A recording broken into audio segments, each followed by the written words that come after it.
Aí eu vou filmar meu irmão Elcinho. Perdeu os braços com 18 anos.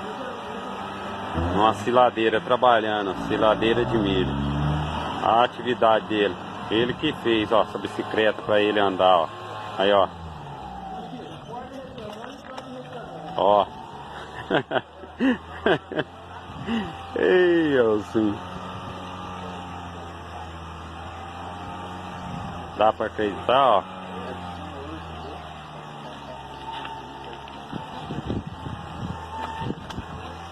Ó.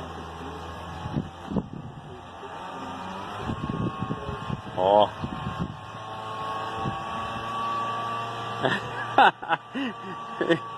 É isso.